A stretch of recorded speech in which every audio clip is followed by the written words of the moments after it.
Welcome back. Britain is yet to remedy its illegal migrant headache, but my next guest argues we should take a leaf from Australia's book to finally crack the crisis. Under then Prime Minister John Howard, Alexander Downer was Australia's Minister for Foreign Affairs for more than a decade, until 2007, and later the High Commissioner to the UK between 2014 and 2018 under Tony Abbott. Now, the Aussies faced the same crisis of boats arriving illegally on their shores, and Abbott's government boldly ended the crossings in just 2 months after making it a key election pledge. With a no-nonsense approach that turned away boats at sea and sent those who slipped through the net to offshore processing sites, Australia stopped arrivals, quote, stone dead. Criminal gangs finally gave up after realising they were unable to get a single person into the country. So should the UK take inspiration from Australia's hardline tactics that ended their migrant crisis practically overnight? So Alexander Downer, I mean, Australia literally solved this problem within 2 years. Why do you think the UK government at the moment doesn't seem to have the political will to do the same thing? I don't think it is a question of political will, it's a question of the law. There are two aspects to that.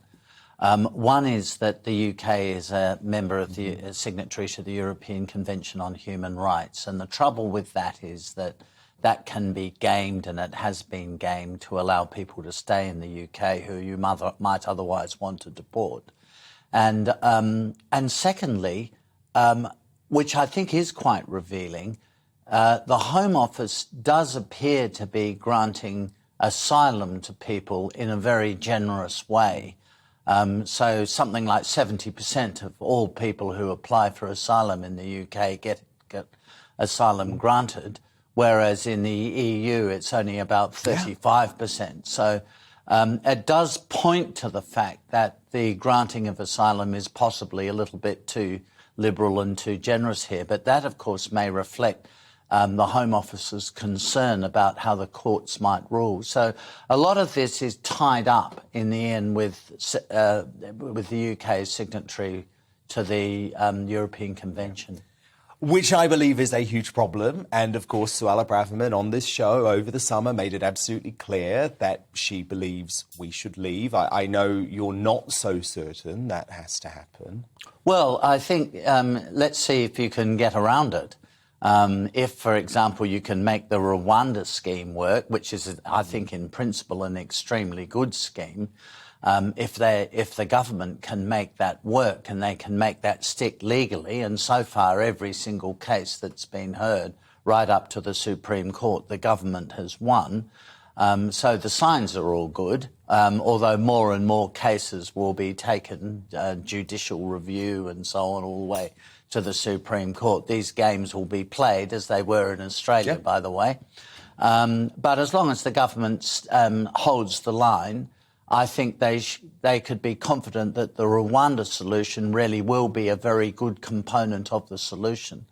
But if they can enforce that, if they can make that work, and if they can make sure they don't grant asylum too readily to people who apply for it. I mean, for example, the Albanians are obviously, I mean, I can say this, a minister probably wouldn't, but it's obvious they're gaming the system. I mean, economic migrants. Your viewers know that if 1 or 2% of the male population of Albania is coming to the UK and they're nearly all under 35 years of age, you can see a game is being played here. And Albania, a NATO country and a prospective EU member country. What I thought is so interesting about something you say, Alexander, though, is that the right has to be careful in terms of language, because you say what the left tend to do is use some of the more hardline language to deflect from the real issue, because, as you point out, actually stopping the boats is the humane policy. Yes, well, I think you need to make... There are several issues here. One of them is it's dangerous to make the crossings, and you shouldn't encourage people to take dangerous journeys to the UK. I mean, you know, aeroplanes have to be properly registered, ships have to be properly registered. These boats are not registered. They are. I've looked at the boats myself in Dover. They are incredibly flimsy and they are dangerous, and people are drowned trying to make these journeys. So in the interests of humanity, you should be stopping it. But also you have to have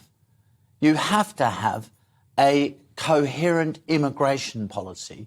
I've been really surprised in the UK and I'm a migrant myself, but I have been surprised by how incoherent the immigration policy is. So in Australia, we have a ceiling on the number of migrants, and many countries do, that we take every year. And we decide who comes to our country and the circumstances in which they come. We decide, not people smugglers. Here, people smugglers are deciding who comes to the country. There's no cap on the number of migrants. I was surprised to learn the other day that over the last 20 years, the British population, the UK's population, has grown by around 9 million. So people need to ask themselves, do we want it to grow by 9 million over the next 20 years? No, it's not sustainable. Do you want... so 40,000 people have come illegally across the Channel this year. Well, let's just assume if nothing is done about it, 60,000 will come next year. Is that okay? And 80,000 or 100,000 the year after.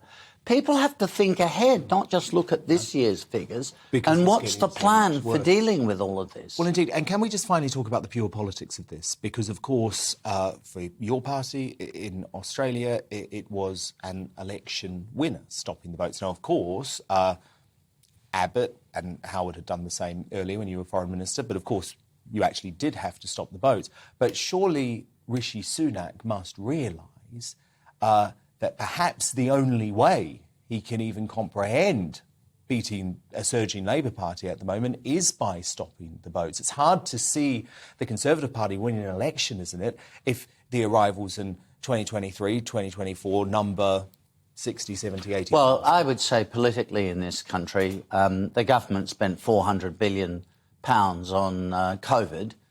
So it's saddled the country. Everybody was happy for the money to be spent, but now it has to be paid for. So you're going to have huge problems dealing with that overhang of debt, as we've seen. So secondly, the government has to do what it has to do, and the public need to understand that with the economy. But secondly, it has to be seen to be able to manage other issues as well. If they can put a stop to this illegal immigration coming into the UK, and Labor opposes the measures, which that's what happened in Australia. You can be sure they will, because they believe in open borders. That could have a devastating political effect on the Labor Party. So they need to think that through. Yes, I think this issue could be a real loser for the government if they go for 2 more years and do nothing about it.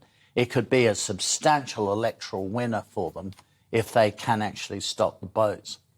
Former Australian Foreign Minister Alexander Downer. Great to have you, Alexander. Thank you so much. Pleasure, Dan.